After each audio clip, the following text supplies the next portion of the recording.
The Paul Leslie Hour, helping people tell their stories. And now, your host, Paul Leslie. Hey, it's me. How are you, friend? Thank you, as always, for joining us here on the Paul Leslie Hour. I really appreciate you making this decision to tune in. If you would like to support the Paul Leslie Hour, you are absolutely more than welcome to do so. Just go to patreon.com/the Paul Leslie Hour. You can support the show from wherever you are. We are continuing our series on the band Little Feat. This is the 6th installment, and the guest is Fred Tackett. We recorded and broadcast this interview back in 2008. I interviewed all of the members of Little Feat, and Fred Tackett is a guitarist, mandolinist, a trumpeter, very talented individual. His association with Little Feat goes back to the very beginning. He was friends with the Little Feat founder, the late great Lowell George. He was always a friend of the band, contributing session work and songwriting. In 1988, he became a full-time member of Little Feat. When you look at the artists he has recorded with, it's the best of the best. Everyone from Tom Waits, Ringo Starr, Jimmy Webb, Bob Dylan, the Allman Brothers Band, and he's also a solo artist.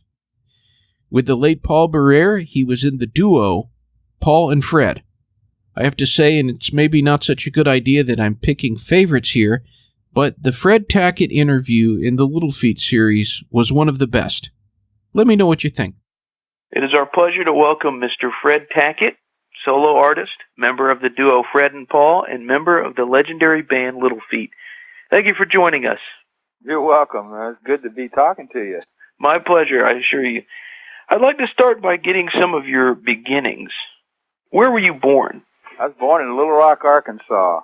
Went to high school in Little Rock, Arkansas, and went on down to Texas to go to college in the 60s. Made it out to California by 1967, in the Summer of Love. Basically found in playing in Honolulu by Jimmy Webb, a songwriter who had written Up, Up, and Away in My Beautiful Balloon. And when he found me, he had just written MacArthur Park, which was about to be recorded by Richard Harris and all that crazy stuff. This guy, Jimmy, who's like one of my best friends in the world, basically brought me into this amazing scene going on in Hollywood in 1967, the Sunset Strip. Jimmy had taken over a former Philippine embassy right in the middle of Hollywood, this giant mansion with like 20 bedrooms in it, and he had brought a rock and roll band together, like sort of like a reality TV show today. He found me in Honolulu and the other guys in his band from all over the place. We were all living in this house, practicing, and Jimmy was going to record us and all this. And the main thing that was going on was there was this kind of a 24-hour day party going on in this house down in the public rooms, all downstairs. And you would go downstairs and see just about anybody in town would be just, the doors were open 24 hours and people would be coming in and out. You'd see Jimi Hendrix or Mitch Mitchell sleeping on a couch or Peter Tork barbecuing in the backyard or whatever. It just was just a wild, wild time. And one night I came down and Lowell George was sitting in the middle of the living room floor all dressed in white playing the sitar. I introduced myself to him, and he was studying at the Ravi Shankar's Kanara School. And we became good friends. He was a friend of Jimmy's as well, and we all sort of hung out and played each other our songs.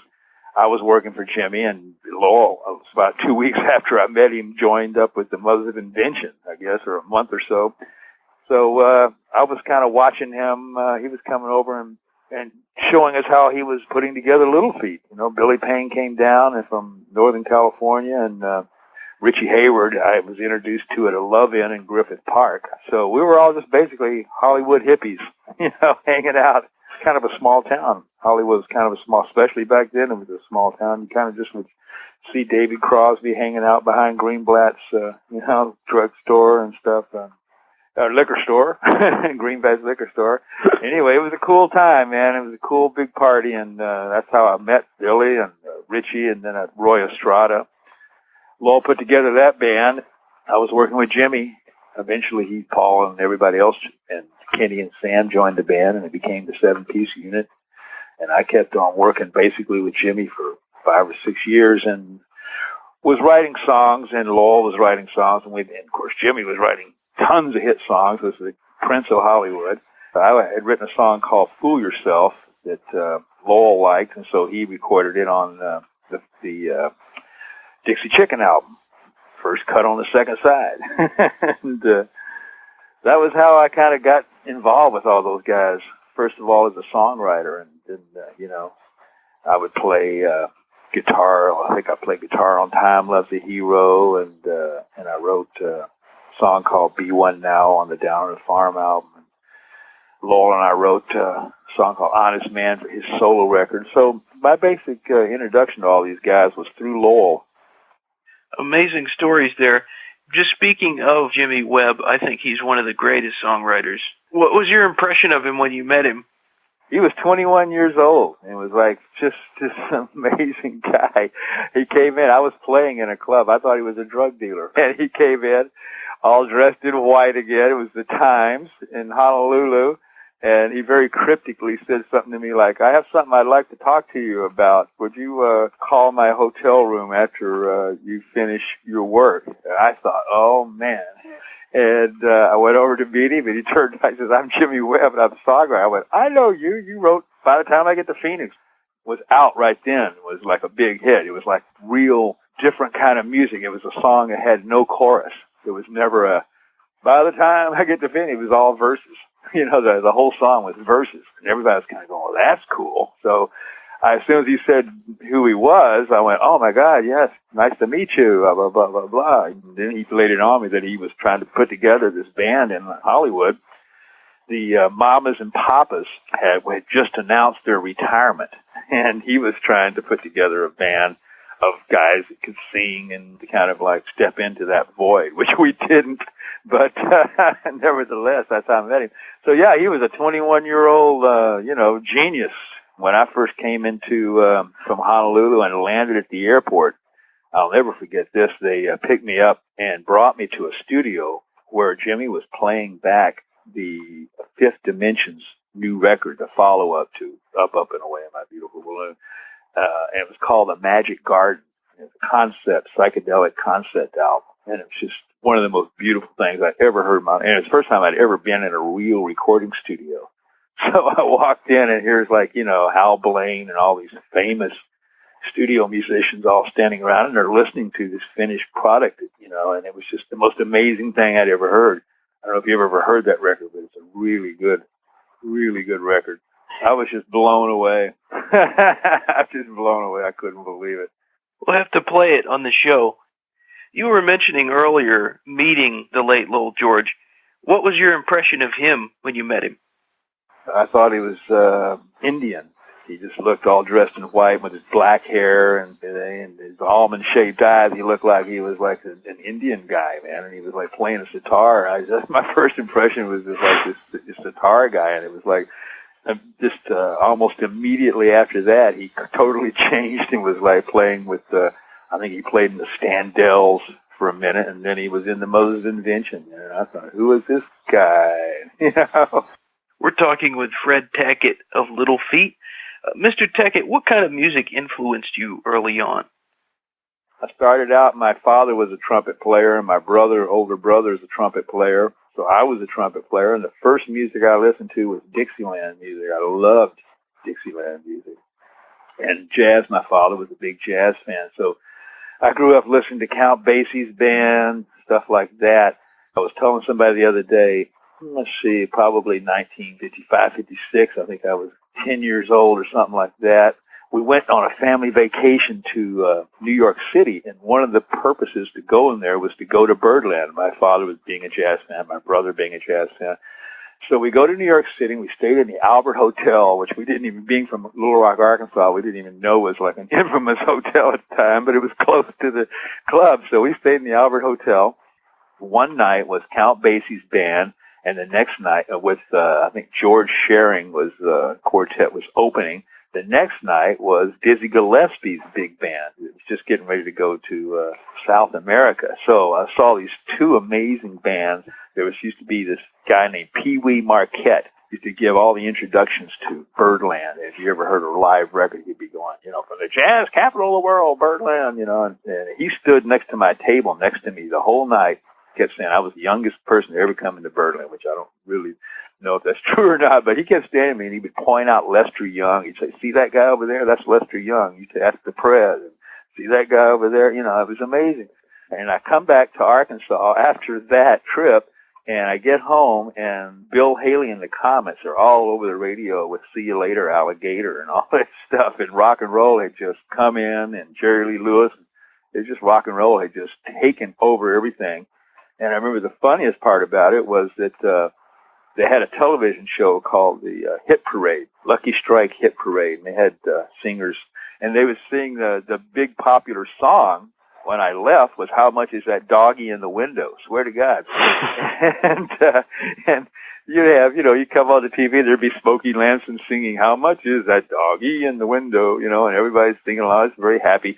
And then all of a sudden rock and roll hit, and these guys who had, didn't have a clue, or, they had like Gazelle McKenzie going, see you later, alligator. It was just hysterical watching these people trying to watching the change happen in popular music with these people all trying to, what is this rock and roll stuff?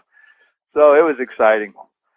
I wanted to talk a little bit about your solo album, In a Town Like This.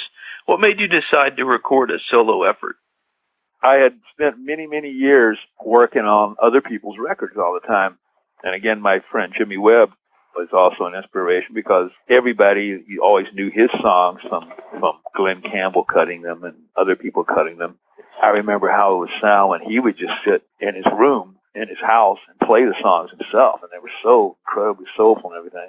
And my son, Miles Tackett, who's a wonderful musician, guitarist and cellist, bassist, has a band called the Breakestra here. He was kind of putting a bug in my ear during a vacation trip back to Arkansas. We're kind of hanging out by the river, and he's going, I've grown up listening to you play music, the kind of music you play, and to write your songs and stuff like that. And really the only versions you hear of your music is like Little Feat's version of Fool Yourself and some other little, Jimmy did one of your songs and stuff, but there's no kind of record of the way you play when you're just doing what you do, when you do what you do. You're always like a hired gun for somebody else doing what they want you to play, and you don't ever hear what you play. So I think it would be neat, says my son, to have an oral scrapbook, because we were there with my mom and his grandmother, and we were going through all these pictures of the family, and he was going, it would be cool if we had a music to play for the grandkids, if we ever have any, that would show what their grandfather and what his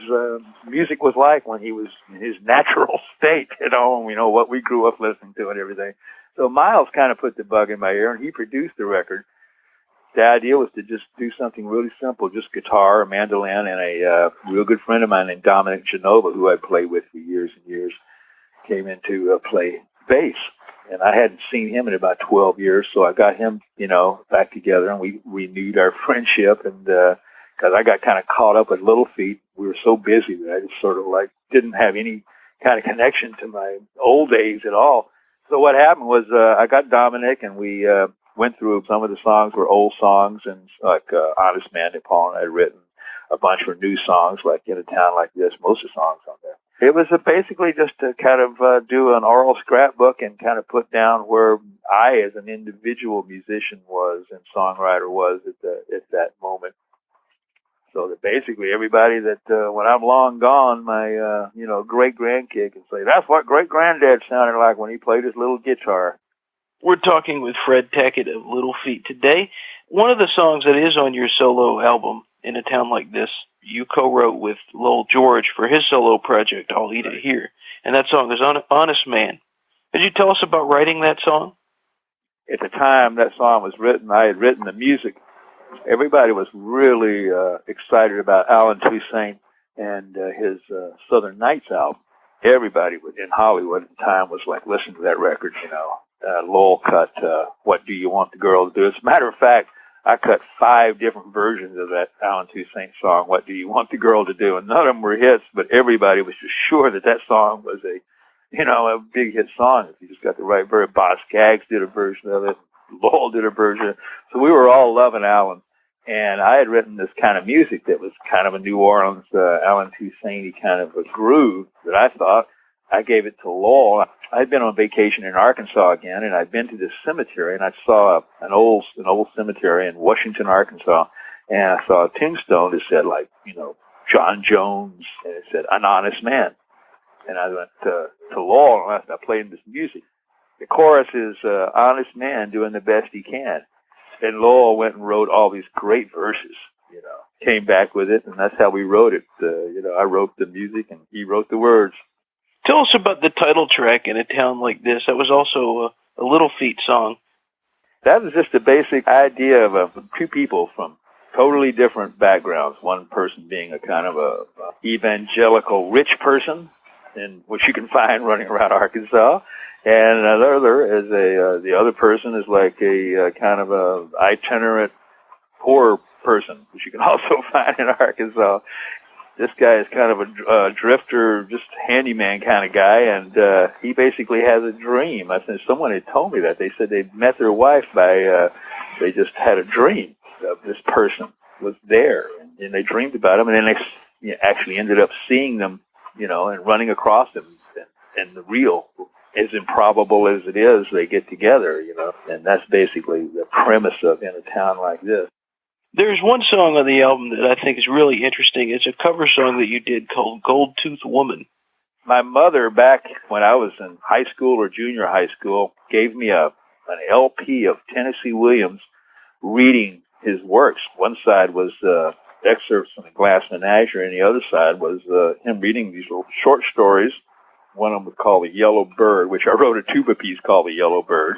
And the other was 3 songs to be set to music. And one of them was just him reading the lyrics. There's many fool things that a woman will do to catch a man's eye. She'll wear a light skirt, wear a tight shoe, catch a bag cold, and have a tooth pull for a tooth of gold. I saw that. I said, that's just perfect. And I carried that song, that thing around with me forever. Saying, someday I'm going to write some music to go along with this Tennessee Williams song. So when this project came up, I did it. I had to go through Tennessee Williams' estate and everything to kind of get permission to work on it and everything. So basically what I did was arrange it. They said, someone else the song's already written. Tennessee Williams wrote the song, so you can't write it with him. So I said, okay, I'm arranging it. So I arranged it. So I put kind of basically my own music to his songs. Very interesting. My favorite song on the album, I absolutely love this song, is Had We Known Better. And it features Inara George singing vocals on it. Tell us about it. Regret. Yeah, she sang on that one. I just saw her a day before yesterday, and she has made an album with Van Dyke Parks, who is a arranger, composer out of all of our histories that we've all grew up with here in Hollywood, and an amazing lyricist. He did all of the Smile record with Brian Wilson. And Nara's just cut an album of orchestra and her voice, which is just amazing. Her songs, it's just her and strings. One regret I have about Lowell not being around is he didn't get to see his daughter's musical blossom. It's unbelievable. So we all feel like we have an extra responsibility to witness Inara for Lowell, because it's an amazing thing to see. She looks just like him in a lot of ways, except she's skinny. And she's not at all kind of burdened with the celebrity of her dad. She barely knows any of the songs, really. She has really cultivated her own thing, and it's not like she goes out and sings Little Feat songs. She goes out and sings Lowell George songs that her father wrote or anything like that, man. She is not Lowell George Jr. at all, man. She's Inara George. Thank you very much. But it's amazing in the fact that her musical taste and eclecticism and all these things are things that her father would, or she shares with her father. You performed and recorded with so many terrific artists: Bob Dylan, Tom Waits, Greg Allman, the Allman Brothers Band, Ringo Starr. I could go on all day. What has been the most memorable? Well, the Tom Waits Swordfish Trombones record. That record was really, really exciting.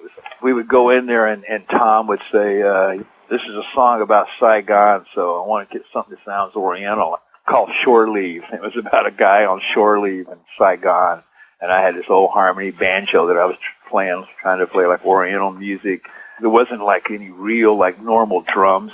Victor Feldman, who's an amazing piano player, an amazing composer who wrote Seven Steps to Heaven, the Miles Davis classic song. He was like the percussionist on. He had all these amazing things. He had this like wall, like it looked like a metal fence that had like cans on each pole of the fence, and you would just grab each one of these poles and rails and shake them, and these cans would make all this noise. I mean, just amazing things that some of them he had just made and invented, and the whole record was like that. When we did that song, 16 Shells from a 30-06, I was playing a Gin-Soaked Boy. I was playing slide guitar with a piece of a microphone.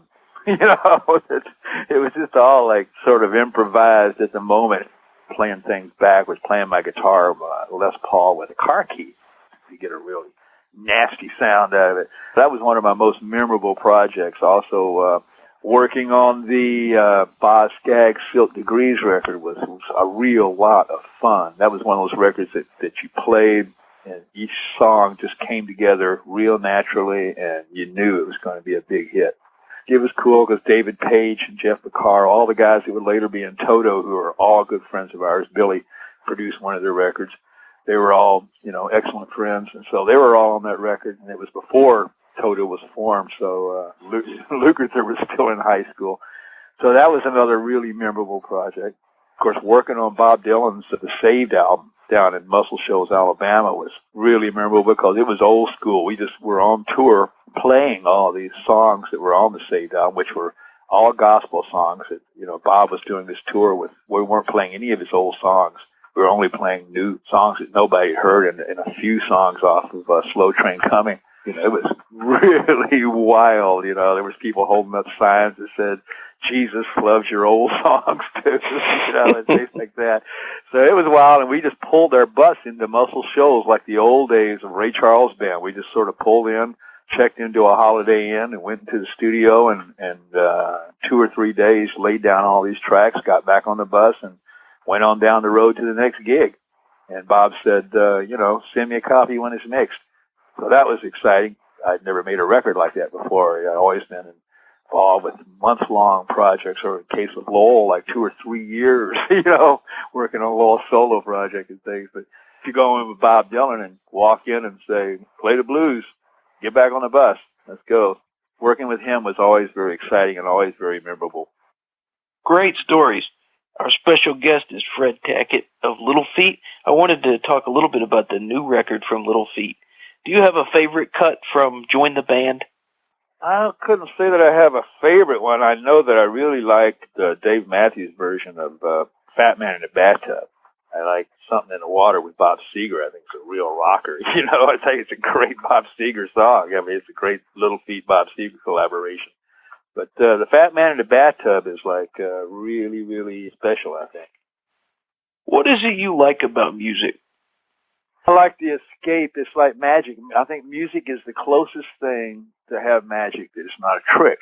Music is actually magic. It affects people. I mean, you play something, these sounds actually affect people and actually cause things to happen, cause change, or give illusions of this or that or the other. I mean, music is absolute magic, and that's why I love it, because, I mean, it's the only thing that I've ever known about or perceived that actually was supernatural. I guess it's natural because it's the overtone series and it's all explained by physics, but you take those tones and you add some the English language or whatever language you're talking in and singing in, and the combination.